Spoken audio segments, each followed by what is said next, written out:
Welcome to New Creation Gospel Mission Daily Devotional. Today is Thursday, 27th November 2025. We are dealing with the topic, God stands for those who stand for Him. Hymn 351, Take my life and let it be. Memory verse, For the eyes of the Lord run to and fro throughout the whole earth, to shew himself strong in the behalf of them whose heart is perfect toward him. Herein thou hast done foolishly. Therefore from henceforth thou shalt have wars. 2 Chronicles 16:9. Bible reading, Daniel chapter 1, verses 1 through 21.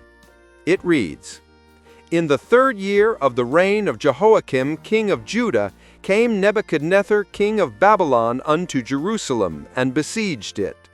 And the Lord gave Jehoiakim king of Judah into his hand, with part of the vessels of the house of God, which he carried into the land of Shinar, to the house of his God. And he brought the vessels into the treasure house of his God.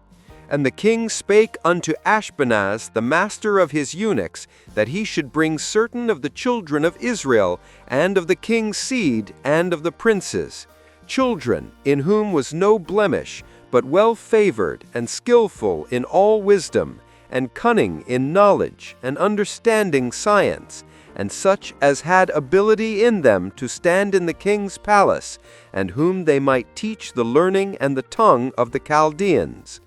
And the king appointed them a daily provision of the king's meat, and of the wine which he drank, so nourishing them 3 years, that at the end thereof they might stand before the king.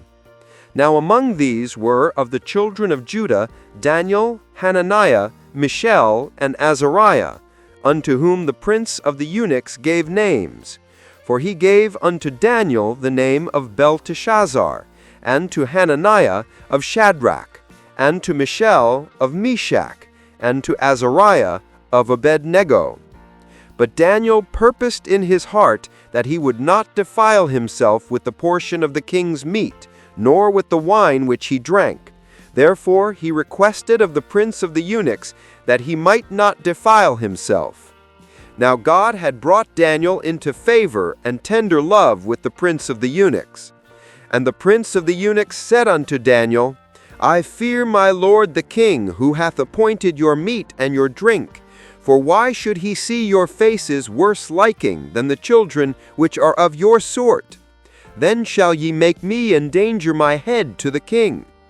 Then said Daniel to Melzar, whom the prince of the eunuchs had set over Daniel, Hananiah, Mishael, and Azariah, Prove thy servants, I beseech thee, 10 days, and let them give us pulse to eat, and water to drink.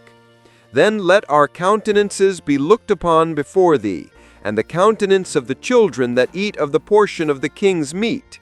And as thou seest, deal with thy servants. So he consented to them in this matter, and proved them 10 days.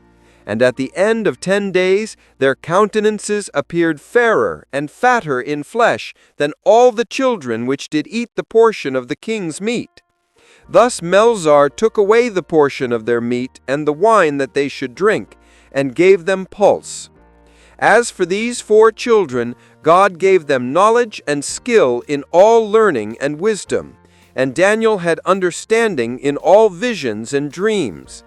Now at the end of the days that the king had said he should bring them in, then the prince of the eunuchs brought them in before Nebuchadnezzar.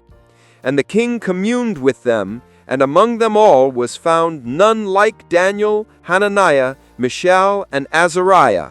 Therefore stood they before the king. And in all matters of wisdom and understanding that the king inquired of them, he found them 10 times better than all the magicians and astrologers that were in all his realm. And Daniel continued even unto the 1st year of King Cyrus. Now the message. The Lord judged Israel's unrepentant attitude by delivering them into the hands of Nebuchadnezzar, king of Babylon, who took every valuable thing from their land to his. He ordered for young Israelites who were from noble bloodlines to be recruited into the service of the king. They were to be fed and taught for 3 years the learnings and language of the Babylonian kingdom. Among those chosen were Daniel, Hananiah, Mishael, and Azariah. Daniel purposed in his heart to not defile himself with the king's food supplies. He must have led the other 3 young men into making this resolve. They figured that the king's food supplies must have been dedicated to idols, since Babylon was a pagan kingdom. They knew their Lord, their God, and stood for him. They ate only pulse and water, but was found better looking than their peers who were fed with the king's supplies. They knew by faith that they would be better. They were also found 10 times better in wisdom, knowledge, and understanding. Biblical stories are to educate a modern-day believer of the certainty of God's ways. His ways have not changed. What he did for one, he can do for all. What he has ever done can be done again and again. His eyes run to and fro the earth to shew himself strong on behalf of those whose heart is perfect toward him. If you would stand for him in this sinful world, he would stand for you. Standing for the Lord in times of pressure is a certain way to bringing him into the situation. Let us pray. Father, establish my feet in you. Make me rooted and grounded in your ways. May the Lord bless his word. Until tomorrow again, stay blessed and rapturable.